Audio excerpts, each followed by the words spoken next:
Dihina dan direndahkan hanya karena datang melamar dengan motor butut. Seorang pemuda tulus harus menelan pil pahit ketika calon mertuanya yang angkuh memberinya syarat mustahil. Harus memiliki mobil mewah Eropa jika ingin menikahi putrinya. Namun, sang calon mertua tidak pernah tahu bahwa di balik penampilan sederhana pemuda itu, tersembunyi sebuah rahasia besar yang akan membalikkan dunia mereka. Ucapannya yang sombong akan berbalik menjadi tamparan keras yang menampar wajahnya sendiri. Bagaimana mungkin nasib keluarga kaya raya itu justru berada di genggaman tangan pemuda yang mereka hina? Selamat datang di Ken Arok Productions, tempat di mana cerita-cerita kehidupan yang tak terduga akan menggetarkan hati Anda. Sebelum kita masuk ke dalam ceritanya, yuk luangkan waktu sejenak untuk menekan tombol subscribe, nyalakan loncengnya, berikan like, dan jangan ragu untuk komen di bawah. Kita doakan bersama-sama, bagi saudara-saudari sekalian yang sudah subscribe, semoga hidupnya selalu dilimpahi rezeki yang berkah, diberikan kesehatan yang tiada tara, kebahagiaan yang tak pernah putus, dan keberkahan di setiap langkahnya. Mari kita aminkan bersama-sama. Amin ya Robbal Alamin. Boleh juga tulis di kolom komentar, kalian sedang menonton dari daerah mana saja? Dari belahan dunia manapun itu, kita jalin silaturahmi. Insya Allah, doa baik yang kita panjatkan bersama bisa terkabul atas kehendak Tuhan Yang Maha Esa. Di belantara beton Jakarta, di mana gedung-gedung pencakar langit seolah berlomba menyentuh awan, hiduplah seorang pemuda bernama Raffi. Penampilannya jauh dari kesan mewah. Kemeja sederhana yang lengannya sering ia gulung hingga siku, celana bahan yang warnanya sudah sedikit memudar, dan sebuah motor metik yang setia menemaninya membelah kemacetan ibu kota yang tak kenal ampun. Bagi banyak orang, Raffi hanyalah satu dari jutaan wajah pekerja biasa yang berjuang mengadu nasib di kota yang keras ini. Ia bekerja sebagai staf administrasi di sebuah perusahaan, sebuah pekerjaan yang menuntut ketelitian namun tak memberinya sorotan kemewahan. Namun, di balik kesederhanaannya itu, Raffi memiliki hati yang luar biasa kaya. Hati yang tulus, sabar, dan penuh dengan cinta untuk seorang gadis bernama Siska. Siska adalah kebalikannya. Ia adalah putri tunggal dari keluarga Wijoyo yang terpandang.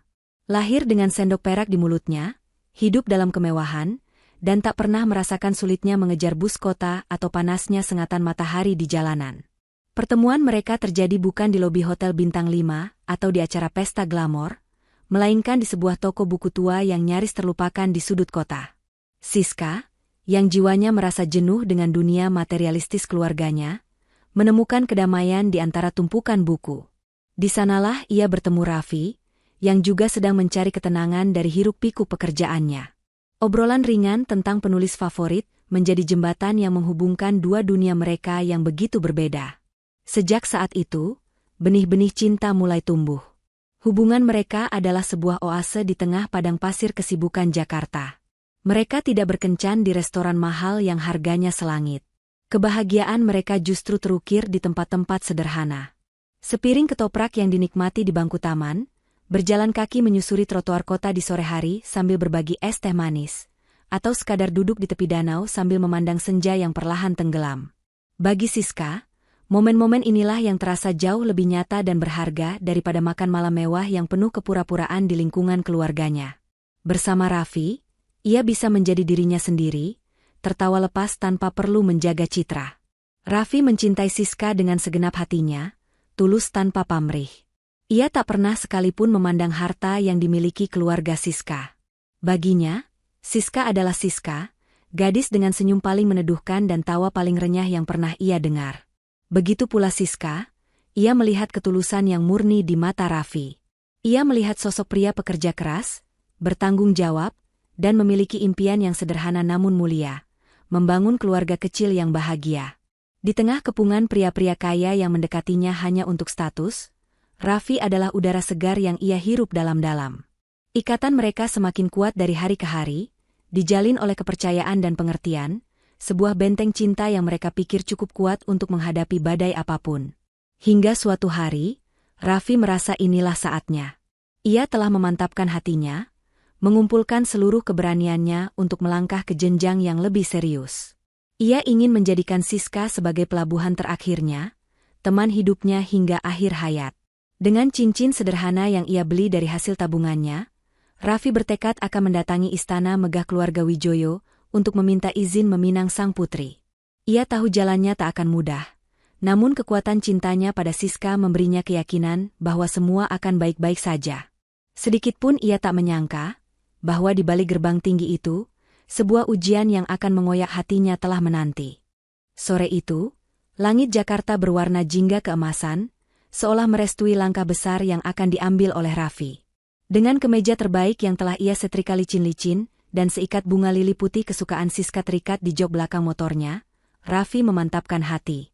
Jantungnya berdebar kencang, campuran antara harapan dan kegugupan yang wajar. Setiap putaran roda motor metiknya terasa seperti detik-detik yang membawanya mendekati gerbang penentuan. Semakin dalam ia memasuki kawasan perumahan elit tempat Siska tinggal, semakin kontras pemandangan di sekelilingnya. Rumah-rumah megah bak istana berdiri angkuh di balik pagar-pagar tinggi, jalanan beraspal mulus tanpa satupun lubang, dan udara terasa lebih sejuk dinaungi pepohonan rindang yang terawat sempurna. Deru motornya terasa begitu sederhana, nyaris tak terdengar di antara keheningan kemewahan itu. Akhirnya, ia tiba di depan sebuah gerbang raksasa berwarna hitam legam dengan ukiran rumit. Di baliknya, berdiri sebuah bangunan dua lantai yang arsitekturnya bergaya Eropa klasik, dikelilingi taman yang hijau dan tertata rapi. Ini bukan sekadar rumah, ini adalah sebuah pernyataan status. Raffi menarik napas dalam-dalam sebelum menekan bel. Seorang satpam berseragam gagah membukakan gerbang kecil, memandangnya dengan tatapan menyelidik dari ujung kepala hingga ujung kaki, seolah menilai kelayakannya untuk menginjakan kaki di halaman itu. Setelah menyebutkan tujuannya, ia dipersilakan masuk dan diarahkan ke pintu utama yang terbuat dari kayu jati solid setinggi 3 meter.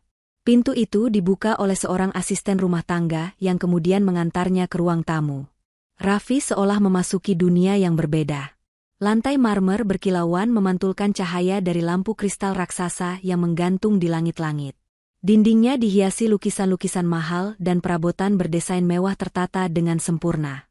Di salah satu sofa besar, duduklah Siska, yang langsung berdiri dengan senyum cemas menyambutnya. Namun, senyum itu sedikit meredup saat ia melihat kedua orang tuanya yang duduk di seberangnya. Di sanalah Raffi melihatnya untuk pertama kali secara langsung. Pak Suryo Wijoyo, seorang pria parubaya dengan setelan jas rumah yang rapi, rambutnya yang mulai memutih tersisir klimis ke belakang. Tatapan matanya tajam dan dingin, seperti seorang elang yang sedang mengamati mangsanya. Di sampingnya, duduk Bu Ratna, Ibu Siska. Ia tampak anggun dengan gaun elegannya, namun ada gurat keresahan di wajahnya. Ia hanya melempar senyum tipis yang terasa kaku ke arah Raffi, seolah tak berani menunjukkan kehangatan di hadapan suaminya. Suasana di ruangan itu terasa berat dan dingin, jauh berbeda dari kehangatan cinta yang selalu Raffi rasakan saat bersama Siska. Jadi, ini yang namanya Raffi? Suara Pak Suryo memecah keheningan. Suaranya berat dan penuh wibawa, namun nadanya terdengar datar, tanpa sedikit pun keramahan. Selamat sore, Om, Tante. Saya Raffi, jawab Raffi sambil menangkupkan kedua tangan di depan dada, mencoba bersikap sesopan mungkin. Pak Suryo tidak membalas sapaannya. Matanya justru bergerak perlahan, memindai penampilan Raffi. Dari sepatu pantofelnya yang bukan merek ternama, celana bahannya, hingga kemeja yang ia kenakan. Penilaian itu terasa begitu telanjang, membuat Raffi merasa seperti terdakwa di pengadilan. Setelah hening beberapa saat yang terasa seperti selamanya, Raffi, dengan sisa-sisa keberanian yang ia miliki, mengutarakan maksud dan tujuannya. Ia berbicara tentang perasaannya yang tulus kepada Siska, tentang niat baiknya untuk menjalin hubungan yang serius dan diridho. Maksud kedatangan saya kemari? Raffi berhenti sejenak, melirik Siska yang menatapnya penuh harap, adalah untuk meminang putri Om dan Tante, Siska. Kalimat itu menggantung di udara. Bu Ratna tampak terkejut, sementara Siska menahan napasnya. Pak Suryo hanya diam. Ia menyandarkan punggungnya ke sofa, melipat kedua tangannya di dada, dan sebuah senyum tipis yang penuh cemooh terukir di bibirnya. Dan di tengah keheningan yang mencekam itu, niat baik Raffi yang datang dengan hati tulus, kini berdiri di hadapan sebuah tembok kesombongan yang menjulang tinggi, siap untuk menghancurkannya berkeping-keping. Keheningan yang pecah setelah Raffi mengutarakan niatnya terasa lebih menusuk daripada kebisingan manapun. Senyum cemooh di wajah Pak Suryo akhirnya berubah menjadi tawa. Bukan tawa lepas yang hangat, melainkan tawa pendek, sinis, dan penuh penghinaan yang keluar dari tenggorokannya. "Hah? Meminang?" ucapnya, seolah kata itu adalah lelucon paling menggelikan yang pernah ia dengar. Ia mencondongkan tubuhnya ke depan, menatap Raffi dengan sorot mata yang merendahkan. Anak muda, keberanianmu memang luar biasa, tapi sepertinya logikamu tidak ikut serta datang kemari." Siska, yang duduk di samping Raffi, langsung bereaksi. "Ayah, tolong jangan bicara seperti itu," pintanya dengan suara bergetar. Namun, Pak Suryo mengangkat satu tangannya, sebuah isyarat mutlak yang langsung membungkam putrinya. Matanya tak pernah lepas dari Raffi. "Biar ayah yang bicara," desisnya pada Siska, sebelum kembali fokus pada Raffi. "Baik, Raffi. Kamu mau meminang anak saya. Pertanyaan saya sederhana. Apa yang bisa kamu tawarkan pada putri saya? Kehidupan seperti apa yang akan kamu berikan? Kemewahan yang sudah ia nikmati sejak lahir, apa bisa kamu jamin?" Raffi mencoba menjawab dengan tenang, menjaga martabatnya yang tersisa. "Saya mungkin tidak bisa menawarkan kemewahan yang sama, Om. Tapi saya menawarkan cinta yang tulus, tanggung jawab penuh, dan saya akan bekerja sekeras yang saya bisa untuk membahagiakannya." "Cinta? Tanggung jawab?" Pak Suryo memotong dengan cepat, melambaikan tangannya di udara seolah mengusir kata-kata tak berguna. "Jangan bicara omong kosong di depan saya. Cinta tidak bisa membayar tagihan kartu kredit. Tanggung jawab tidak bisa membeli liburan ke Eropa. Sekarang jawab saya dengan jujur." Ia berhenti sejenak, tatapannya semakin tajam. "Saya lihat dari jendela tadi. Kamu datang ke istana saya ini, naik apa?" Pertanyaan itu, meskipun sederhana, terasa seperti sebuah pukulan telak bagi Raffi. Ia tahu persis kemana arah pembicaraan ini. Siska menatap ayahnya dengan pandangan memohon, sementara Bu Ratna hanya bisa menunduk, tak berani ikut campur. Dengan suara yang sedikit tertahan, Raffi menjawab, Saya naik motor, Om." "Motor?" Pak Suryo meninggikan suaranya. Kali ini ia benar-benar tertawa terbahak-bahak. Ia berdiri dari sofa empuknya dan berjalan mondar-mandir seperti singa di dalam kandang. "Kau dengar itu, Ratna? Calon menantu kita datang melamar dengan sebuah motor. Ya Tuhan, apa kata dunia nanti? Apa kata rekan-rekan bisnisku jika mereka tahu Putri Suryo Wijoyo dipinang oleh seorang pengendara motor?" Ia berhenti tepat di depan Raffi, menunjuk wajahnya dengan jari telunjuk. "Dengar ya, anak muda, dan dengarkan baik-baik karena saya tidak akan mengulanginya. Keluarga ini punya standar. Kami punya martabat yang harus dijaga." Ia berbalik dan menunjuk ke arah garasi yang pintunya terbuat dari kaca, di mana siluet beberapa mobil mewah samar-samar terlihat. Standar keluarga Wijoyo itu bukan cuma sekadar punya atap di atas kepala, tapi juga 4 roda yang melambangkan kehormatan. "Mengerti?" Napasnya memburu karena amarah yang dibuat-buat. "Jadi, kalau kamu mau melamar anak saya, Siska, minimal kamu harus punya mobil mewah sekelas Eropa. Datang lagi kemari dengan sebuah Mercy atau BMW, baru kita bisa bicara. Jangan pernah berharap bisa bersanding dengan putri saya kalau standarmu masih sebatas aspal panas, debu jalanan, dan 2 roda butut." Dunia seakan runtuh di sekitar Raffi. Hinaan itu begitu telanjang, begitu kejam. Siska tak kuasa menahan air matanya. "Ayah, cukup. Aku nggak peduli semua itu. Aku cinta Raffi apa adanya." "Diam kamu, Siska," bentak Pak Suryo, wajahnya memerah. "Masuk ke kamarmu. Kamu masih terlalu hijau untuk mengerti arti sebuah kehidupan yang layak." Siska menangis, ditarik perlahan oleh ibunya untuk menuruti perintah sang ayah. Kini, tinggallah Raffi seorang diri di ruang tamu yang terasa seperti arena penghakiman itu. Pak Suryo menatapnya dengan pandangan final. "Pertemuan selesai. Pintu keluarnya ada di sebelah sana. Jangan kembali lagi sebelum kamu bisa memarkir mobil Eropa di halaman rumah saya." Tanpa berkata apa-apa lagi, Raffi bangkit. Hatinya hancur berkeping-keping. Namun di dalam matanya, ada sesuatu yang menyala. Bukan api kemarahan yang membabi buta, melainkan bara tekad yang dingin dan membara. Ia berjalan keluar melewati pintu kayu raksasa itu. Suara pintu yang ditutup di belakangnya terdengar begitu keras, seperti sebuah vonis yang baru saja dijatuhkan untuknya. Di atas meja ruang tamu, seikat bunga lili putih yang ia bawa, tergeletak sendirian, menjadi saksi bisu atasnya tulus yang baru saja diinjak-injak tanpa ampun. Malam telah sepenuhnya menelan sisa-sisa senja di langit Jakarta. Raffi mengendarai motornya tanpa tujuan yang jelas.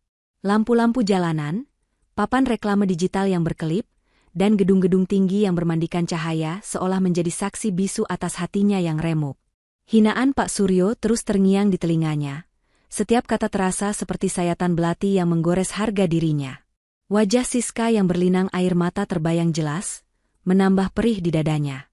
Angin malam yang menerpa wajahnya terasa dingin, namun tak sedingin perlakuan yang baru saja ia terima di rumah megah itu. Seorang pemuda yang datang dengan niat suci, pulang dengan membawa luka menganga. Banyak pria mungkin akan patah arang dalam kondisi seperti ini. Mungkin akan menyerah, mengutuk nasib, dan menerima kenyataan pahit bahwa cinta terkadang memang harus takluk pada tembok status sosial yang menjulang. Namun, Raffi berbeda. Saat ia berhenti di sebuah jembatan layang, memandang lautan lampu kota yang terhampar di bawahnya, sesuatu di dalam dirinya berubah. Rasa sakit itu tidak memadamkan apinya, justru membakarnya lebih besar. Kepedihan itu tidak membuatnya lemah, melainkan mengubahnya menjadi baja. Kepalan tangannya yang terkepal erat di stang motor bukan lagi pertanda putus asa, melainkan sebuah sumpah tanpa suara. Wajahnya yang tadinya basah oleh kekecewaan, kini mengeras. Tatapan matanya yang sendu berubah menjadi tajam dan penuh perhitungan. Malam itu, Raffi memutuskan, ini bukanlah akhir. Ini baru permulaan. Ia menyalakan kembali mesin motornya, namun kali ini tujuannya jelas. Ia tidak pulang ke rumah susun sederhana, atau kamar kos sempit, seperti yang mungkin dibayangkan oleh Pak Suryo. Motor metik itu ia arahkan menuju sebuah kawasan apartemen paling prestisius di jantung kota. Sebuah menara kaca yang menjulang angkuh, di mana para miliarder dan ekspatriat kelas atas tinggal. Petugas keamanan di gerbang utama yang tadinya berwajah sangar, langsung berubah sikap saat melihatnya. Mereka memberi hormat dengan sigap dan membukakan palang pintu otomatis. "Selamat malam, Pak Raffi," sapa mereka dengan nada penuh takzim. Raffi memarkir motornya di sebuah area parkir khusus, lalu berjalan menuju lift pribadi yang langsung membawanya ke lantai paling atas, penthouse. Saat pintu lift terbuka, ia melangkah masuk bukan ke dalam sebuah unit apartemen biasa, melainkan sebuah kediaman mewah yang luasnya mungkin melebihi separuh luas rumah Pak Suryo. Dinding kaca dari lantai ke langit-langit menyajikan pemandangan 360 derajat kota Jakarta yang gemerlap. Perabotan minimalis modern dari desainer ternama tertata apik di atas lantai marmer Italia. Di ruang tengah, seorang pria yang berpakaian rapi sedang menunggunya. Dia adalah Arman, sahabat sekaligus manajer operasional kepercayaan Raffi. "Bagaimana, Vi? Lancar?" tanya Arman penuh harap. Raffi melepas jaketnya dan melemparnya ke sofa kulit. Ia berjalan ke arah bar mini, menuangkan segelas air putih, dan meneguknya dalam sekali tegukan. Ia lalu menatap Arman dengan pandangan dingin yang belum pernah dilihat sahabatnya itu sebelumnya. "Dia ingin aku punya mobil mewah Eropa dulu, men. Baru aku boleh bicara soal pernikahan," jawab Raffi, suaranya datar namun syarat dengan tekanan. Arman terbelalak, lalu tertawa tak percaya. "Apa? Dia bilang begitu, kepadamu? Kepada seorang Raffi Aditama?" Arman menggelengkan kepalanya. Orang tua itu benar-benar tidak tahu siapa yang baru saja ia hina. Pemilik jaringan showroom mobil impor terbesar dan termewah se-Jakarta, diminta untuk membeli sebuah mobil Eropa? Ironi macam apa ini? Raffi tersenyum tipis, senyum yang tak mencapai matanya. "Dan itulah intinya, men. Inilah alasan mengapa aku melakukan semua ini. Aku lelah dikelilingi orang-orang yang hanya melihatku sebagai mesin uang. Aku ingin menemukan seseorang yang tulus, yang bisa melihatku sebagai Raffi, bukan sebagai CEO Aditama Motors. Dan Siska, dia telah membuktikannya. Dia mencintaiku saat aku tidak punya apa-apa." Ia berjalan menuju jendela kaca raksasa, menatap kerlip lampu kota di bawah sana. "Pak Suryo ingin permainan? Baik, aku akan bermain dengannya. Tapi kita akan bermain dengan caraku." Matanya menyipit, memantulkan cahaya kota yang tak pernah tidur. Aku tidak akan langsung membuka kartuku. Aku akan memberinya pelajaran yang tidak akan pernah ia lupakan seumur hidupnya. Aku akan membuatnya melihat sendiri betapa kecil dan sombongnya dunia yang ia banggakan itu. Malam itu, di puncak tertinggi Jakarta, sebuah rencana besar mulai disusun. Bukan rencana balas dendam, tapi sebuah skenario untuk menampar kesombongan dengan kenyataan. Dan sang sutradara dari sandiwara ini adalah pemuda sederhana yang baru saja mereka usir dari pintu depan rumah mereka. Langit Jakarta yang tadinya kelam di mata Raffi, kini terlihat berbeda dari jendela penthouse-nya. Bukan lagi sebagai saksi bisu atas lukanya, melainkan sebagai papan catur raksasa di mana ia akan memulai permainannya. Langkah pertamanya bukanlah tentang uang atau strategi bisnis, melainkan tentang hati. Tentang satu-satunya hati yang harus ia jaga di tengah badai yang akan ia ciptakan sendiri. Ponsel di genggamannya terasa berat saat ia mencari satu nama, Siska sayang. Ia tahu gadis itu pasti sedang hancur hatinya. Mungkin menangis sendirian di dalam kamar mewahnya yang terasa seperti sangkar emas. Nada sambung terdengar beberapa kali sebelum sebuah isakan pelan menjawab panggilannya. Raffi? Suara Siska terdengar parau dan serak. Hati Raffi teriris mendengarnya. Siska, sayang, dengarkan aku, ucap Raffi dengan suara yang lembut namun tegas, mencoba menyalurkan kekuatan melalui getaran suaranya. Jangan menangis. Air matamu terlalu berharga untuk jatuh karena kesombongan. Aku mohon, jangan menyerah pada hubungan kita. Tapi ayah. Isak Siska. Kamu dengar sendiri apa yang dia katakan. Itu mustahil, Raffi. Itu tidak adil. Aku tahu, jawab Raffi. Dan aku tidak akan membiarkan ketidakadilan itu menang. Dengar, aku punya rencana. Aku tidak akan menyerah begitu saja. Aku akan membuktikan pada ayahmu bahwa aku pantas untukmu. Tapi aku butuh kamu percaya padaku. Sepenuhnya. Apapun yang kamu lihat atau dengar nanti, aku mohon, pegang erat kepercayaanmu padaku. Bisakah kamu melakukannya untukku? Untuk kita? Ada jeda hening di seberang telepon, hanya terdengar tarikan napas Siska yang mencoba menenangkan diri. Lalu, dengan suara yang lebih mantap, ia menjawab, aku percaya padamu, Raffi. Dulu, sekarang, dan selamanya. Aku akan menunggumu. Jawaban itu adalah bahan bakar yang dibutuhkan Raffi. Setelah menutup telepon, ia berbalik menatap Arman yang sejak tadi dia mengamati. Wajah Raffi kini dihiasi sebuah senyum misterius. Men, panggung sudah siap. Saatnya aktor utama mulai beraksi. Apa rencanamu, Vi? Tanya Arman, penasaran. Sederhana, jawab Raffi sambil berjalan mengambil sebuah tablet canggih dari atas meja. Ia membuka beberapa profil perusahaan. Pak Suryo ingin aku bekerja keras untuk membeli mobil mewah. Bukan? Aku akan tunjukkan padanya. Kerja keras, versiku. Aku butuh pekerjaan sampingan. Sesuatu yang terlihat berat, melelahkan, dan pastinya, jauh dari kesan mewah. Ia berhenti pada sebuah logo perusahaan logistik kecil yang sebenarnya merupakan salah satu anak perusahaan miliknya, yang ia gunakan untuk pengiriman suku cadang antar showroom. Aku akan menjadi kurir. Kurir pengantar barang. Arman nyaris tersedak ludahnya sendiri. Kurir? Kamu serius? Raffi Aditama, seorang kurir? Tentu saja, sahut Raffi. Ini peran yang sempurna. Aku butuh seragam yang sudah sedikit usang, sebuah boks pengiriman untuk dipasang di belakang motorku, dan daftar pengiriman fiktif setiap hari yang bisa kau atur. Pastikan beberapa rute pengirimanku melewati kantor Pak Suryo atau sekitaran rumahnya. Kita harus memastikan, usaha kerasku, ini terlihat oleh mata-mata beliau. Malam itu juga, sandiwara akbar ini mulai dipersiapkan. Arman, dengan segala sumber dayanya, dengan cepat menyiapkan semua properti yang dibutuhkan. Keesokan harinya, sebuah transformasi luar biasa terjadi. Pria yang biasa mengenakan setelan jas puluhan juta rupiah, kini memakai jaket lusuh berlogo perusahaan kurir.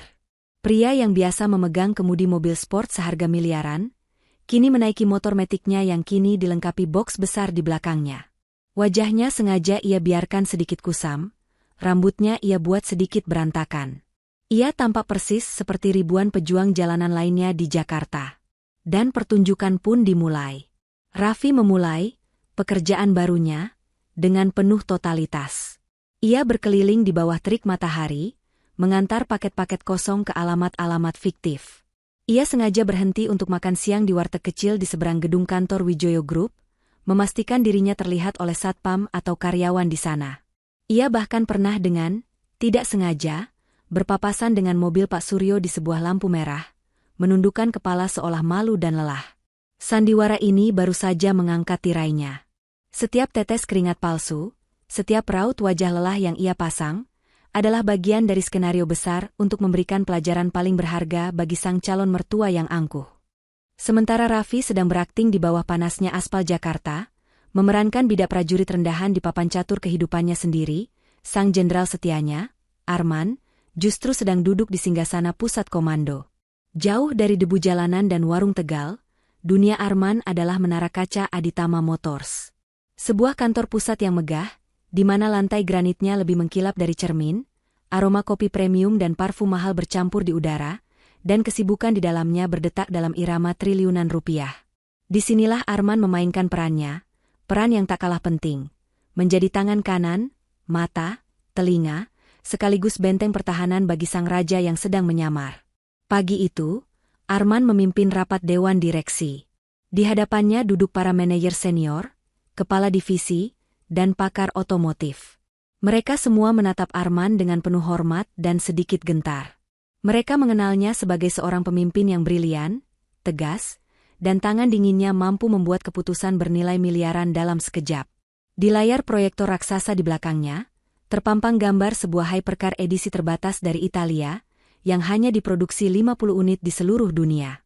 Kita hanya mendapat alokasi 2 unit untuk pasar Asia Tenggara, ujar Arman dengan suara tenang namun penuh otoritas. Dan daftar tunggu VVIP kita sudah mencapai 20 nama. Saya mau strategi penjualan yang eksklusif dan mampu memaksimalkan keuntungan serta citra perusahaan. Saya beri waktu sampai jam 3 sore. Perintahnya singkat, jelas, dan tak terbantahkan. Para direksi mengangguk patuh. Tidak ada satupun dari mereka yang tahu bahwa bos besar mereka, pemilik sejati dari semua kemewahan ini, pada saat yang sama mungkin sedang menyeka keringat di dahi sambil mengantarkan paket berisi dokumen fotokopian. Bagi Arman, ini adalah dualisme yang menggelikan sekaligus mengagumkan. Ia harus memastikan kerajaan bisnis Raffi tidak hanya berjalan, tetapi terus melesat maju, sementara sang raja sedang berjuang dalam pertempuran pribadinya. Ponselnya yang khusus untuk berkomunikasi dengan Raffi bergetar. Ia memberi isyarat pada asistennya untuk menunda rapat sejenak, lalu berjalan ke sudut ruangannya yang berdinding kaca, menatap pemandangan kota. "Gimana, Vi? Panas di luar?" Sapanya dengan nada santai, kontras dengan suasana tegang rapat barusan. Terdengar suara Raffi di seberang, sedikit terengah-engah, diselingi deruk knalpot motor lain. "Lumayan, men. Bikin kulit jadi eksotis," canda Raffi. "Dengar, aku butuh penyesuaian rute untuk besok. Aku dengar dari Siska, ayahnya sering main golf di Pondok Indah setiap Rabu pagi. Atur paket untukku ke alamat di dekat sana sekitar jam 10. Arman tersenyum tipis. Sang aktor utama benar-benar menjiwai perannya. "Siap, laksanakan, bos." "Rute Pondok Indah disiapkan," jawabnya dengan nada formal yang dibuat-buat, seolah bicara pada kurir sungguhan. "Oh ya, sekadar info, paket dari Jerman yang edisi terbatas sudah mendarat dengan selamat di pelabuhan. Butuh penanganan khusus."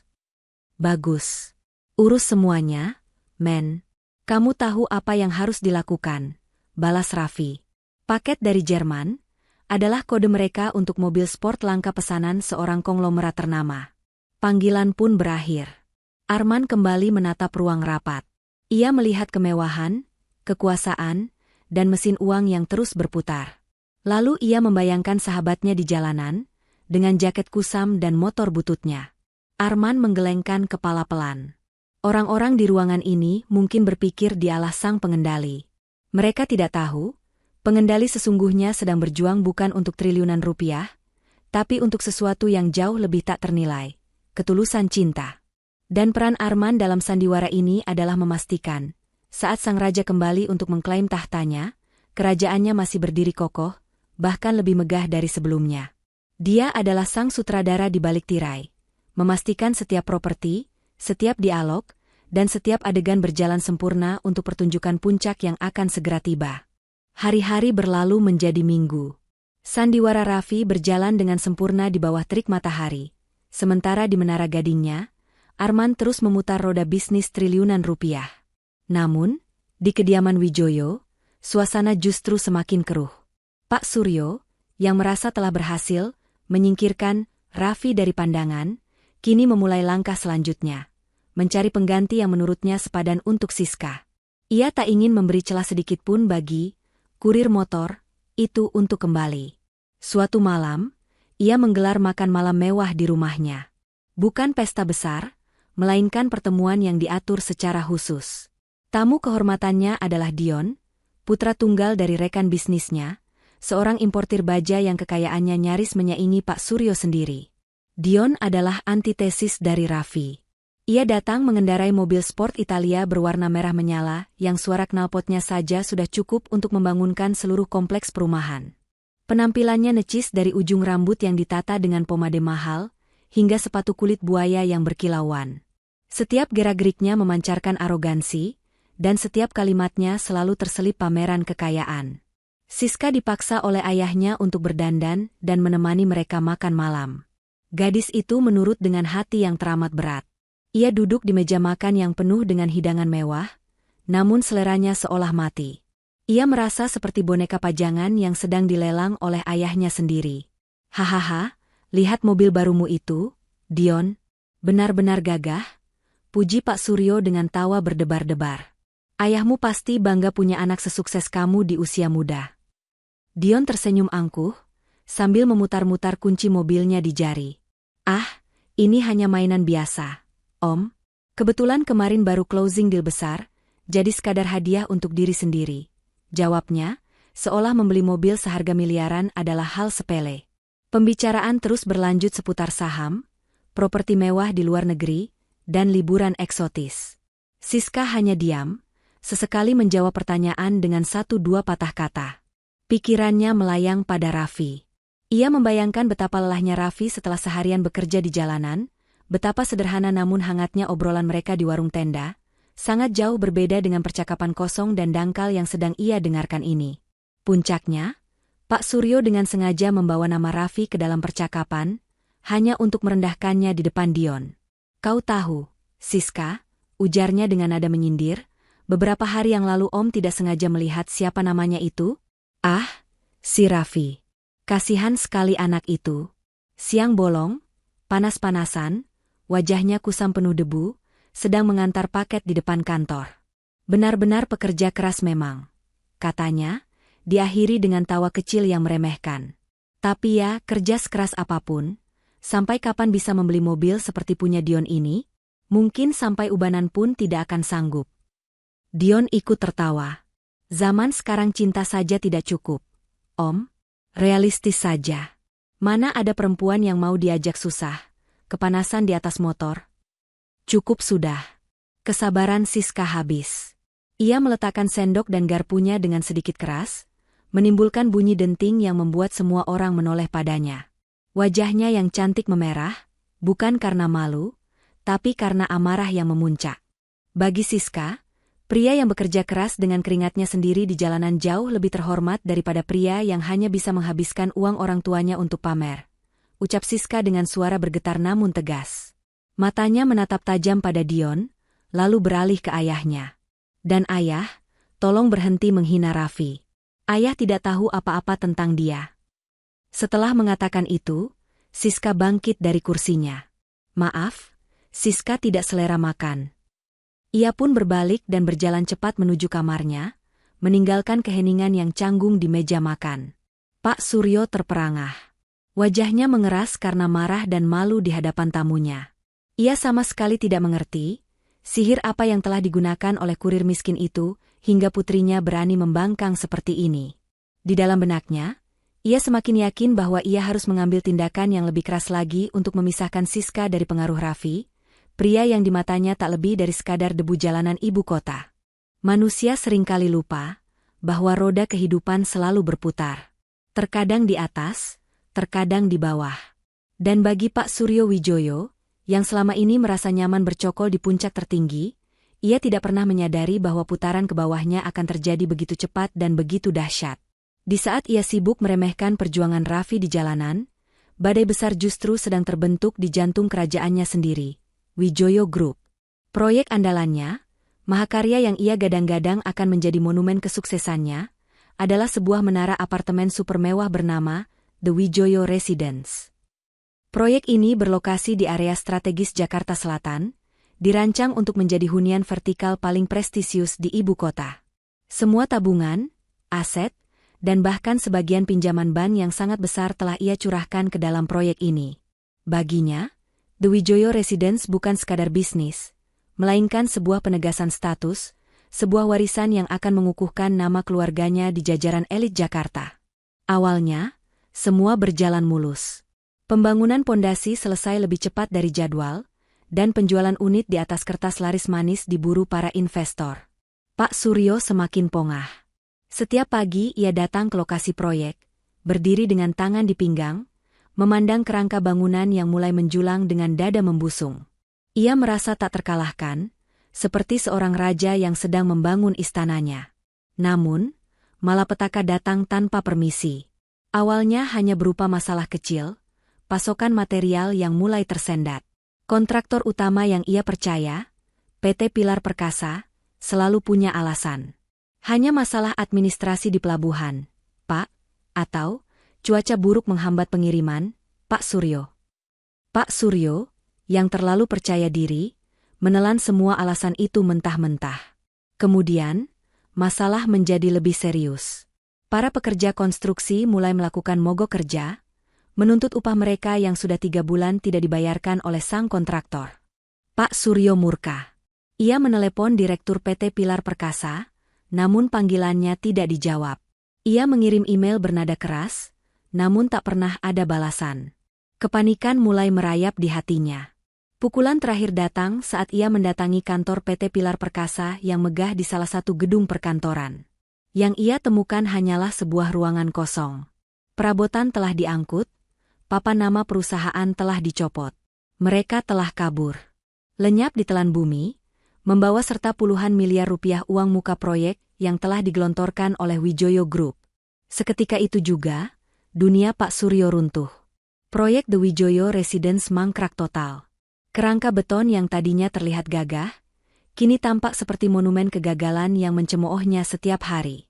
Para investor yang sudah membeli unit mulai panik dan menuntut uang mereka kembali. Bank yang memberikan pinjaman mulai mengirim surat peringatan tunggakan cicilan. Berita tentang proyek gagal Wijoyo Group menyebar cepat di kalangan pebisnis, mencoreng reputasinya yang selama ini ia jaga seperti harta karun. Dari seorang pengusaha properti yang disegani, Pak Suryo berubah menjadi pesakitan. Ia mengurung diri di ruang kerjanya yang mewah, namun kini terasa sesak dan mencekam. Teleponnya tak henti-hentinya berdering, dipenuhi panggilan dari para penagih utang dan investor yang marah. Wajahnya yang dulu selalu angkuh, kini pucat pasi dan dihiasi kerutan stres. Ia berada di tubir jurang kebangkrutan. Pria yang pernah menuntut sebuah mobil mewah Eropa sebagai syarat pernikahan, kini justru terancam kehilangan segalanya, bahkan rumah yang ia tinggali. Dalam keputusasaannya, hanya ada satu jalan keluar yang tersisa. Menemukan investor baru, seorang dewa penyelamat yang bersedia menyuntikkan dana segar untuk menyelamatkan kapalnya yang sedang karam. Tapi siapa? Siapa yang mau menolong pengusaha yang reputasinya sudah hancur lebur? Harapan itu terasa begitu tipis, setipis benang yang nyaris putus. Minggu-minggu berikutnya adalah neraka dunia bagi Pak Suryo Wijoyo. Setiap fajar yang menyingsing bukan lagi membawa harapan, melainkan membawa babak baru dari mimpi buruknya. Tidurnya tidak pernah nyenyak. Selalu dihantui oleh bayangan kerangka bangunan yang mangkrak dan dering telepon dari para penagih utang. Pria yang dulunya berjalan dengan dagu terangkat dan dada membusung, kini lebih sering menunduk. Wibawanya luntur, digantikan oleh aura keputusasaan yang pekat. Ia mencoba menghubungi semua koneksinya, rekan-rekan bisnis yang dulu sering makan malam dan tertawa bersamanya. Namun, pintu-pintu yang dulu selalu terbuka untuknya, kini tertutup rapat. Sebagian menolak panggilannya, sebagian lagi hanya memberinya simpati kosong tanpa tawaran bantuan. Di dunia bisnis yang kejam, tidak ada yang mau menyentuh kapal yang sudah jelas-jelas akan tenggelam. Ia terpaksa mulai menjual aset-aset pribadinya secara diam-diam. Sebuah lukisan mahal dari koleksinya, jam tangan mewah edisi terbatas, bahkan salah satu mobil sport di garasinya yang dulu sering ia banggakan. Namun, semua itu hanyalah seperti menimba air dari samudra dengan sebuah cangkir.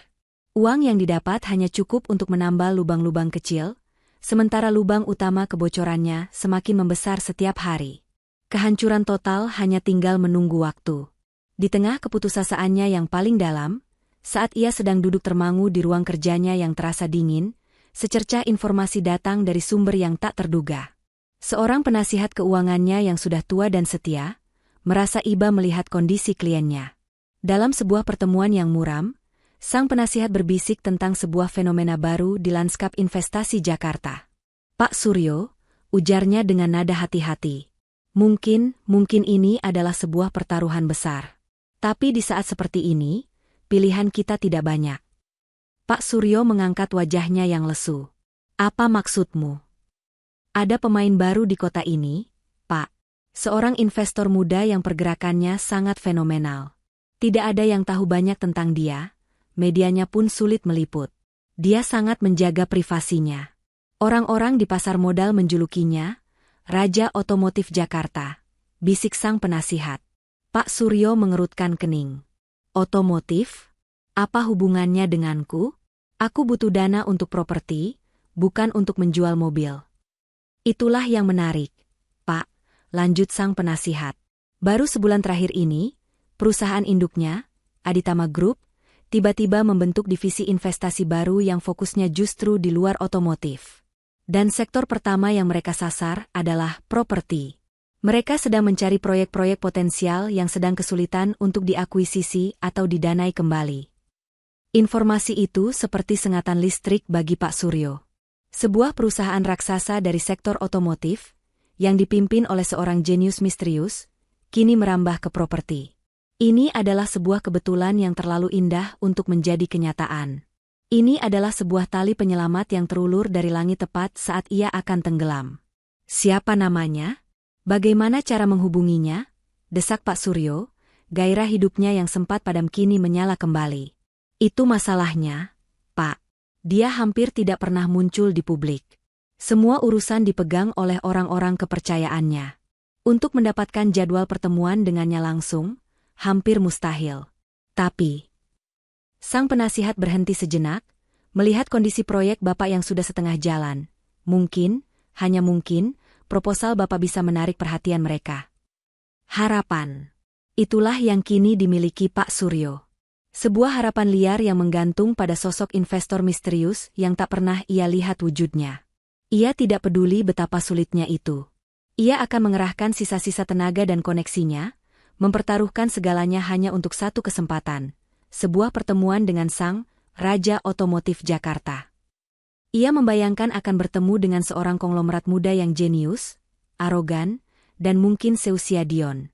Ia mulai menyusun proposal termanis yang pernah ia buat, siap untuk membungkuk serendah-rendahnya demi menyelamatkan kerajaannya.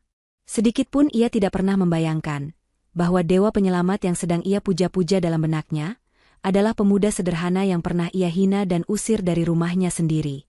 Bagi Pak Suryo, nama, Aditama Group, dan julukan, Raja Otomotif Jakarta, kini menjadi mantra yang ia ucapkan dalam hati setiap saat. Itu bukan lagi sekadar nama perusahaan, melainkan satu-satunya suar penyelamat di tengah lautan badai kebangkrutan yang siap menenggelamkannya. Ia mengerahkan seluruh sisa-sisa energinya untuk satu tujuan, mendapatkan pertemuan itu. Perjuangan ini terasa 100 kali lebih sulit daripada semua negosiasi bisnis yang pernah ia lakukan seumur hidupnya. Setiap hari, ia menyuruh sekretarisnya untuk menelepon kantor pusat Aditama Group. Hasilnya selalu sama. Panggilan itu hanya sampai di operator atau staf junior yang menjawab dengan kalimat-kalimat standar yang sopan namun dingin. "Maaf, jadwal pimpinan sangat padat." Atau, "Silakan kirimkan proposal Anda melalui email." Atau, "Kami akan menghubungi Anda jika pimpinan tertarik." Email proposal yang ia kirimkan, yang ia tulis dengan darah dan keringat hingga larut malam, Terasa seperti lenyap ditelan lubang hitam digital, tanpa balasan, tanpa konfirmasi. Pak Suryo bahkan mencoba menggunakan jalur-jalur belakang yang dulu ia banggakan. Ia menghubungi beberapa kenalannya yang ia tahu merupakan kolektor mobil mewah, berharap mereka memiliki akses langsung ke sang pemilik Aditama Group. Namun hasilnya nihil. Mereka mungkin mengenal manajer showroom atau kepala penjualan, tapi tidak ada satupun yang pernah bertemu langsung dengan sang pemilik misterius itu. Tembok yang melindungi identitas sang raja otomotif benar-benar tebal dan tak tertembus. Frustrasi nyaris membuatnya gila. Ia mondar-mandir di ruang kerjanya, seringkali membentak stafnya untuk hal-hal sepele. Kesombongannya telah berganti menjadi kepanikan yang akut. Ia bahkan tidak punya waktu lagi untuk mengurusi kehidupan putrinya, atau memikirkan perjodohan Siska dengan Dion. Seluruh fokusnya tersedot pada satu nama, Aditama. Setelah hampir 2 minggu berusaha tanpa hasil dan nyaris menyerah, sebuah keajaiban kecil terjadi. Pagi itu, saat sekretarisnya dengan lesu melakukan panggilan rutin hariannya ke kantor Aditama Group, sesuatu yang berbeda terjadi. Panggilan itu tidak berhenti di operator. Entah karena keberuntungan atau karena memang sudah diatur dari balik layar, panggilan itu disambungkan ke asisten pribadi sang pimpinan. Sekretaris Pak Suryo, yang sudah hafal dengan penolakan, nyaris terlonjak dari kursinya. Dengan suara gugup, ia kembali menjelaskan maksud dan tujuannya.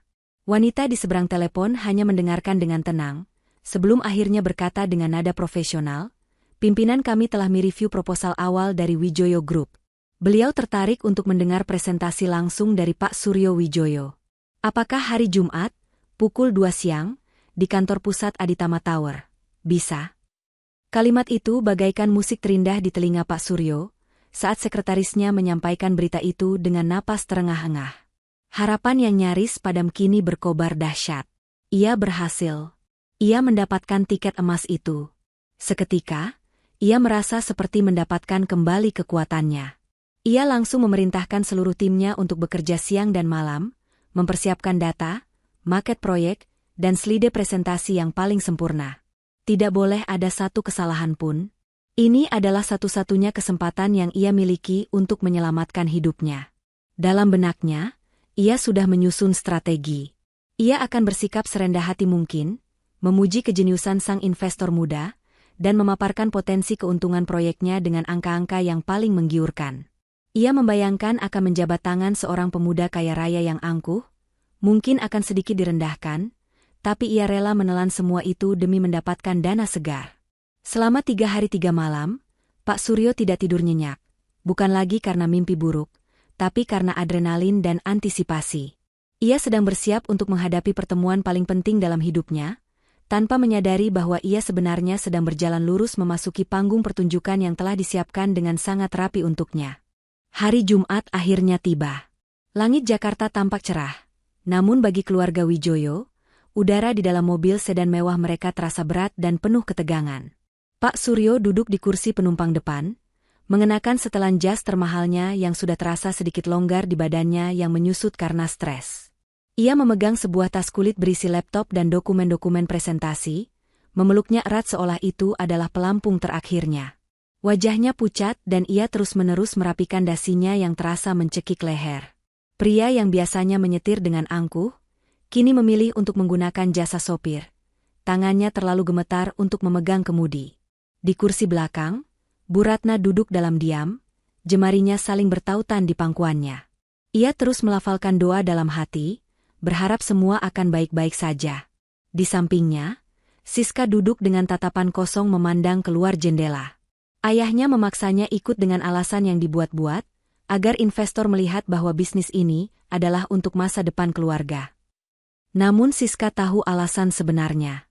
Ayahnya butuh dukungan moral, dan mungkin, ia ingin Siska melihat sendiri seperti apa standar kesuksesan yang sesungguhnya. Siska hanya bisa pasrah, hatinya diliputi firasat aneh yang tidak bisa ia jelaskan. Mobil mereka melaju, meninggalkan kawasan perumahan mereka yang mewah, menuju jantung distrik bisnis paling elit di Jakarta, Sudirman Central Business District atau SCBD. Semakin dekat mereka ke tujuan, gedung-gedung pencakar langit mulai mengepung mereka, masing-masing seolah berlomba memamerkan kemegahan arsitekturnya. Namun, Semua kemegahan itu seolah memudar saat mobil mereka berbelok memasuki gerbang utama Aditama Tower. Napas mereka tertahan. Di hadapan mereka, menjulang sebuah menara kaca berwarna biru gelap yang puncaknya seolah menembus awan. Desainnya ultramodern, tajam, dan begitu elegan, membuat gedung-gedung lain di sekitarnya tampak usang dan ketinggalan zaman. Ini bukan sekadar gedung kantor, ini adalah sebuah monumen kekuasaan yang memancarkan aura kekuatan dan kekayaan yang luar biasa.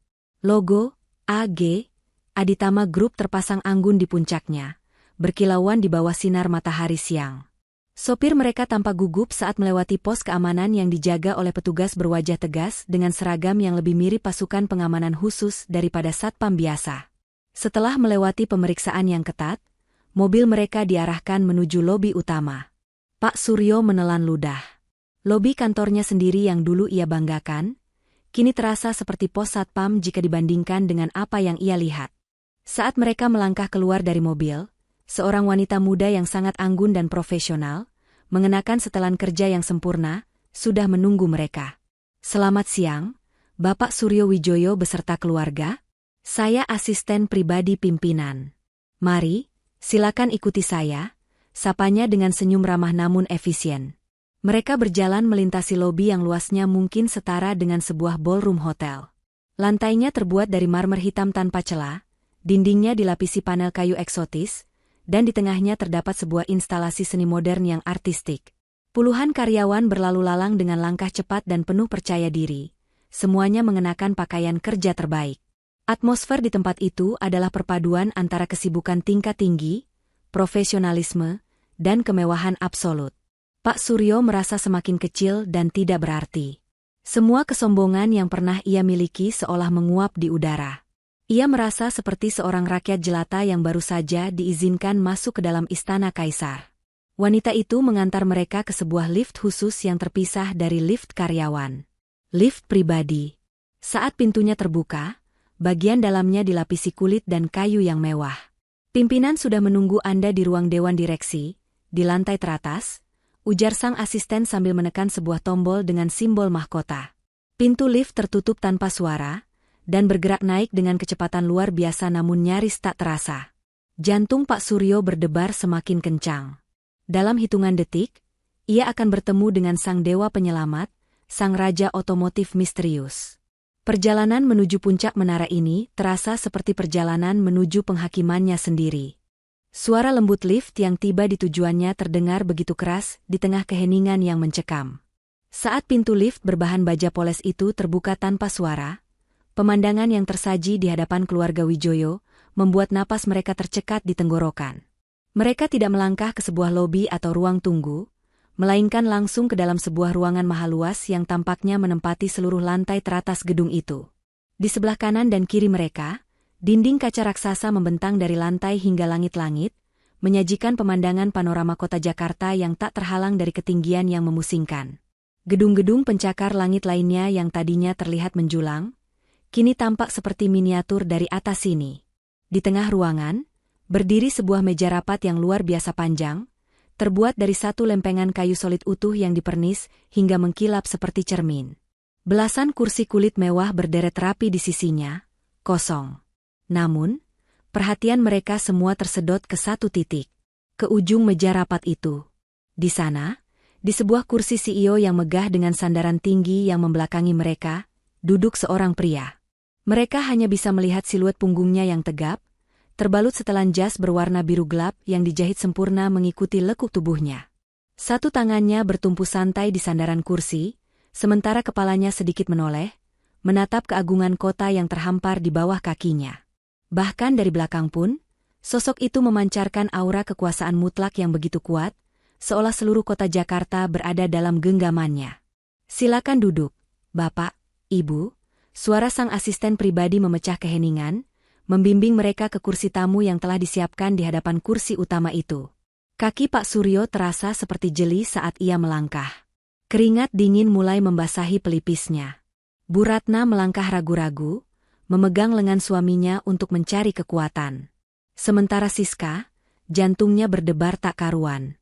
Ada sesuatu yang terasa familiar dari siluet itu, sebuah firasat yang membuatnya gelisah sekaligus penasaran. Mereka bertiga duduk dengan kaku. Suasana begitu hening, mereka bisa mendengar detak jantung mereka sendiri. Pak Suryo sudah menyiapkan kalimat pembuka yang penuh sanjungan, namun semua kata-kata itu lenyap dari benaknya. Ia hanya bisa menatap punggung kursi itu dengan tatapan seorang pesakitan yang menunggu vonis dari hakimnya. Dan saat itulah, kursi CEO yang megah itu, kursi yang menjadi pusat kekuasaan di ruangan itu, mulai berputar. Sangat perlahan. Tanpa suara, dengan gerakan yang halus dan penuh perhitungan, seolah sang pemilik kursi ingin menikmati setiap detik dari momen ini. Pertama, yang terlihat adalah ujung sepatu pantofel kulit Italia yang berkilat sempurna. Lalu lutut yang terbalut celana bahan yang mahal. Kemudian tangan yang mengenakan jam tangan mewah yang familiar. Dunia Pak Suryo berhenti berputar. Wajahnya yang tadinya pucat pasi kini berubah menjadi seputih kertas. Matanya membelalak tak percaya, pupilnya mengecil. Mulutnya sedikit terbuka, tapi tak ada suara yang mampu keluar. Bu Ratna terkesiap, napasnya tertahan. Ia menutup mulutnya dengan kedua tangan, tubuhnya gemetar hebat saat isak tangis yang tertahan mencekik tenggorokannya. Dan Siska, jantungnya seolah berhenti berdetak untuk sesaat, sebelum kemudian berpacu 100 kali lebih cepat. Tapi bukan karena keterkejutan yang sama dengan orang tuanya. Melainkan karena badai kebingungan, kelegaan, dan pemahaman yang datang menghantamnya serempak. Janji Raffi di telepon malam itu terngiang kembali di kepalanya. Apapun yang kamu lihat atau dengar nanti, aku mohon, pegang erat kepercayaanmu padaku. Kursi itu telah berhenti berputar. Wajah yang kini menatap mereka dengan tatapan yang tenang, dingin, dan penuh kendali, adalah wajah yang sangat mereka kenal. Itu adalah Raffi. Bukan Raffi sang kurir dengan jaket lusuh, wajah kusam, dan senyum yang sedikit canggung. Bukan. Ini adalah Raffi Aditama, dengan rambut yang tertata sempurna, rahang yang tegas, dan sorot mata seorang pemimpin yang tajam. Pria yang sama, namun berasal dari semesta yang sama sekali berbeda. Sambaran petir di siang bolong tidak akan mampu menandingi guncangan yang dirasakan keluarga Wijoyo pada saat itu. Tidak ada yang bergerak. Tidak ada yang bersuara. Ruangan Dewan Direksi yang megah di puncak Jakarta itu seolah berubah menjadi sebuah diorama beku, mengabadikan momen surreal yang sedang terjadi. Pak Suryo, Bu Ratna, dan Siska terpaku di kursi mereka. Sementara di seberang meja, Raffi Aditama duduk dengan ketenangan seorang raja di singgasananya. Ia tidak tersenyum. Tidak pula menunjukkan kemarahan. Wajahnya hanya memancarkan ekspresi datar yang sulit dibaca, namun sorot matanya menyimpan segalanya. Ada kekecewaan, ada ketegasan, dan ada kekuatan yang selama ini ia sembunyikan dengan begitu rapat. Waktu seolah merangkak. Detik terasa seperti menit. Pak Suryo mencoba membuka mulutnya untuk bicara, namun yang keluar hanyalah suara gemertak gigi yang beradu. Otaknya yang biasa bekerja cepat untuk menghitung untung rugi, kini lumpuh total. Ia mencoba mencari secercah logika dalam pemandangan di hadapannya. Kurir dekil yang ia hina, pemuda pengendara motor yang ia caci maki, kini duduk di kursi CEO Aditama Group, di menara yang menjadi simbol kekuasaan finansial di ibu kota. Ini tidak mungkin. Ini pasti mimpi buruk. Ia pasti sudah kehilangan akal sehatnya. Bu Ratna adalah yang pertama kali mengeluarkan suara. Bukan kata-kata, melainkan isak tangis yang tertahan, suara rintihan penuh penyesalan yang akhirnya lolos dari bibirnya. Ia menunduk dalam-dalam, tak sanggup menatap wajah Raffi, tak sanggup pula menatap wajah suaminya yang telah membeku menjadi patung penderitaan. Di tengah kebekuan itu, Siska perlahan bangkit dari kursinya. Langkahnya sedikit goyah, namun ia berjalan perlahan mendekati meja raksasa itu. Matanya tak pernah lepas dari Raffi. Air mata mulai menggenang di pelupuk matanya, namun ini bukan air mata kesedihan. Ini adalah air mata pemahaman, kebanggaan, dan cinta yang meluap-luap. Ia kini mengerti segalanya. Sandiwara melelahkan itu, peran sebagai kurir, semua itu adalah ujian. Bukan ujian untuk Raffi, melainkan ujian untuk keluarganya. Dan mereka telah gagal total. Akhirnya, Raffi bergerak. Ia mengambil gelas kristal berisi air di hadapannya, memutarnya perlahan di tangannya. Gerakan kecil itu sudah cukup untuk memecah mantra keheningan. Ia kemudian menatap lurus ke arah Pak Suryo. Dan saat ia bicara, suaranya terdengar tenang, jernih, dan tanpa emosi. Namun setiap kata yang keluar terasa lebih tajam dari pisau bedah, mengiris langsung ke jantung kesombongan Pak Suryo. "Selamat siang, Pak Suryo," ucap Raffi, memulai percakapan. "Terima kasih sudah bersedia datang. Saya dengar, Wijoyo Group sedang menghadapi sedikit masalah."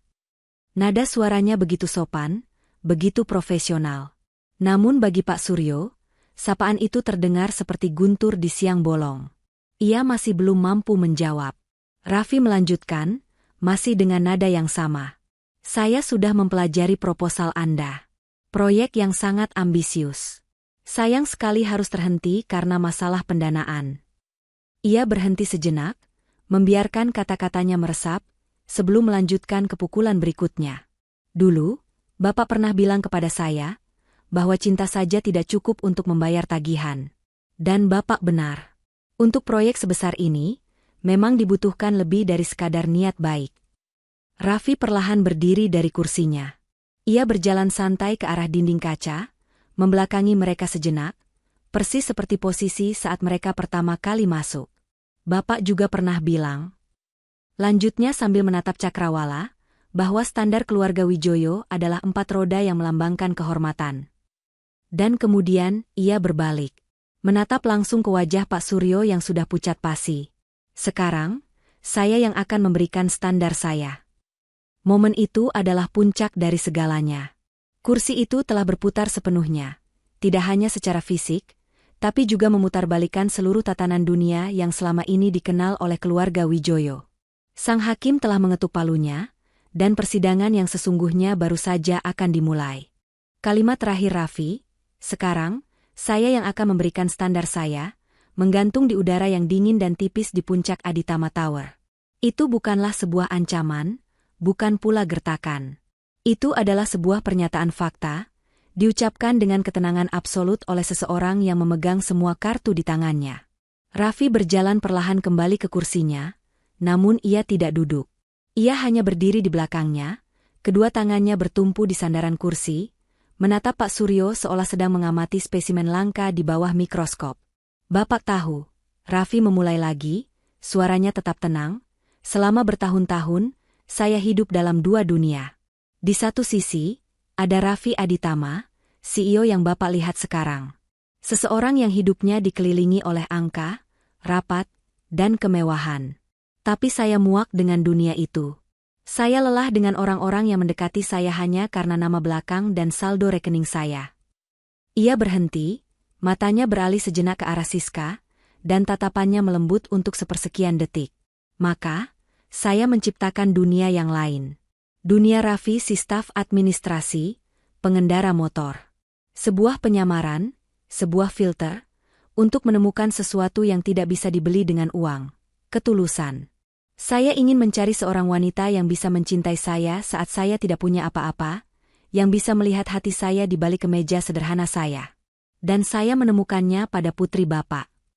Pandangannya kembali menajam ke arah Pak Suryo. "Siska tidak pernah sekalipun bertanya tentang pekerjaan saya, apalagi gaji saya. Dia bahagia makan di warung tenda. Dia bahagia berjalan kaki di trotoar. Kebahagiaannya nyata. Cintanya murni. Itulah harta karun yang saya cari seumur hidup saya." Setiap kata yang diucapkan Raffi adalah belati tak kasat mata yang menusuk langsung ke jantung Pak Suryo. Semua hinaan yang pernah ia lontarkan, kini berbalik menjadi bumerang yang menghantam wajahnya sendiri. Ia telah gagal total dalam menilai karakter seorang manusia. "Lalu," lanjut Raffi, "saya datang ke rumah Bapak, membawa niat paling tulus yang pernah saya miliki. Dan apa yang saya dapatkan? Hinaan. Bapak mengukur nilai seorang pria dari merek mobil yang ia kendarai. Bapak menertawakan motor saya, menertawakan pekerjaan saya, menertawakan perjuangan saya yang sebenarnya tidak pernah ada." Raffi kini berjalan perlahan mengitari meja, mendekati posisi Pak Suryo yang masih membeku. "Bapak ingin saya punya mobil Eropa untuk mendapatkan restu? Sebuah syarat yang Bapak pikir mustahil bagi saya." Ia berhenti tepat di samping Pak Suryo, mencondongkan tubuhnya sedikit, dan berbisik dengan suara yang hanya cukup untuk didengar oleh mereka di ruangan itu. Bagaimana kalau begini, Pak Suryo? Saya akan danai penuh proyek apartemen Bapak. Saya akan selamatkan Wijoyo Group dari jurang kebangkrutan. Semua utang Bapak akan saya lunasi. Mata Pak Suryo melebar. Secercah harapan gila sempat menyala. Tapi, Raffi melanjutkan dengan nada dingin, itu juga ada syaratnya. Raffi menegakkan tubuhnya kembali, memasukkan satu tangannya ke saku celananya dengan santai, dan berkata dengan nada yang seolah sedang membahas cuaca. Oh ya, di basement gedung ini, ada beberapa mobil Eropa seri terbaru yang baru saja datang. Mercedes, BMW, Audi, pilih saja. Bapak bisa pilih satu, model apapun yang Bapak suka, sebagai hadiah dari saya. Ia berhenti, menatap lurus ke dalam mata Pak Suryo yang kini dipenuhi kengerian. Jika Raffi menyelesaikan kalimatnya, Bapak merestui hubungan saya dengan Siska. Sekarang juga. Jeb. Itulah tamparannya. Bukan tamparan fisik, tapi tamparan verbal yang 1000 kali lebih menyakitkan. Sebuah tamparan yang menggunakan kata-kata, syarat, dan kesombongan Pak Suryo sendiri sebagai senjatanya. Raffi tidak hanya membalikkan keadaan, ia telah menghancurkan seluruh benteng harga diri dan martabat yang selama ini dibanggakan oleh Pak Suryo, menggunakan batu bata yang disusun oleh Pak Suryo sendiri. Dunia seorang Suryo Wijoyo, pada detik itu juga, hancur lebur tak bersisa. Gema dari ucapan Raffi, tawaran untuk menyelamatkan segalanya yang ditukar dengan sebuah restu, mengisi keheningan mutlak di ruangan itu. Itu bukanlah sebuah transaksi bisnis, melainkan sebuah ultimatum moral. Dan bagi Pak Suryo, itu adalah palu godam terakhir yang menghancurkan sisa-sisa terakhir dari harga dirinya. Kekuatan seolah tersedot habis dari tubuhnya. Lututnya yang sejak tadi gemetar hebat, akhirnya tak sanggup lagi menopang berat badannya, bahkan dalam posisi duduk. Ia merosot di kursinya, kepalanya tertunduk dalam, bahunya yang dulu selalu tegap kini terkulai lemas. Pria yang dulu menatap dunia dari puncak menara gadingnya, kini tak lebih dari seorang ayah yang kalah, seorang pengusaha yang hancur, dan seorang manusia yang baru saja dipaksa bercermin pada keburukan sifatnya sendiri. Keheningan itu pecah. Bukan oleh suara Raffi, bukan pula oleh suara Siska, melainkan oleh suara tangis yang pecah dari seorang Suryo Wijoyo. Awalnya hanya sebuah isakan tertahan, namun kemudian berubah menjadi tangisan seorang pria dewasa yang menumpahkan seluruh beban, rasa malu, dan penyesalan yang menghimpit dadanya. Ia menangis bukan karena kehilangan harta, tapi karena kehilangan kehormatan di hadapan pemuda yang paling tidak pantas ia hina. Bu Ratna, yang sejak tadi hanya bisa diam dalam ketakutan, akhirnya menemukan keberaniannya. Ia bangkit, berjalan menghampiri suaminya, dan meletakkan tangannya yang gemetar di bahu Pak Suryo. Sudah, Pak, sudah cukup, bisiknya dengan suara parau. Untuk pertama kalinya, ia tidak lagi takut pada suaminya. Ia hanya melihat seorang pria yang butuh ditenangkan. Di tengah momen yang mengharukan itu, Siska berjalan mendekati Raffi. Ia tidak mengatakan apa-apa, hanya berdiri di sampingnya dan menggenggam erat tangan Raffi. Genggaman itu adalah sebuah pesan tanpa suara. Aku di sini, aku bersamamu, dan aku mencintaimu. Raffi membalas genggaman itu, lalu menatap Pak Suryo yang masih tertunduk. Kemarahan di hatinya telah lama sirna, berganti menjadi rasa iba. Tujuannya bukanlah untuk menghancurkan, melainkan untuk memperbaiki. Pak Suryo, panggil Raffi dengan suara yang kini lebih lembut. Angkat kepala Anda. Dengan sangat perlahan, Pak Suryo mengangkat wajahnya yang basah oleh air mata. Ia menatap Raffi, bukan lagi dengan pandangan merendahkan, melainkan dengan tatapan penuh penyesalan. Maafkan saya, Nak Raffi, maafkan saya. Lirihnya, kata-kata itu keluar dengan susah payah dari tenggorokannya yang tercekat. Saya telah buta. Buta oleh kesombongan, buta oleh harta. Saya telah salah menilaimu. Saya minta maaf. Itulah kata-kata yang ingin didengar Raffi. Bukan untuk memuaskan egonya, tapi sebagai tanda bahwa pelajarannya telah sampai. Raffi mengangguk pelan. Saya terima permintaan maaf Bapak. Sandiwara ini saya lakukan bukan untuk balas dendam. Saya hanya ingin Bapak mengerti, bahwa nilai seorang manusia tidak terletak pada apa yang ia kendarai atau berapa banyak uang yang ia miliki, tapi pada ketulusan hatinya. Raffi melepaskan genggaman Siska, lalu berjalan menghampiri Pak Suryo. Ia mengulurkan tangannya. Saya tidak butuh mobil Bapak sebagai hadiah. Yang saya butuhkan hanyalah restu yang tulus dari seorang ayah untuk menikahi putrinya. Melihat uluran tangan itu, Pak Suryo tertegun sejenak, sebelum akhirnya bangkit dengan sisa tenaganya dan menyambut uluran tangan itu dengan kedua tangannya. Ia menggenggamnya erat. Direstui? Tentu saja direstui, ucapnya dengan suara bergetar. Kamu lebih dari pantas untuk putri saya, Nak Raffi. Kamu adalah pria terbaik untuknya. Pada akhirnya, di puncak tertinggi Jakarta, restu itu terucap. Bukan karena todongan syarat atau tekanan bisnis, melainkan lahir dari rahim penyesalan yang mendalam dan kesadaran yang tulus. Bima dan Kirana akhirnya mendapatkan apa yang mereka perjuangkan,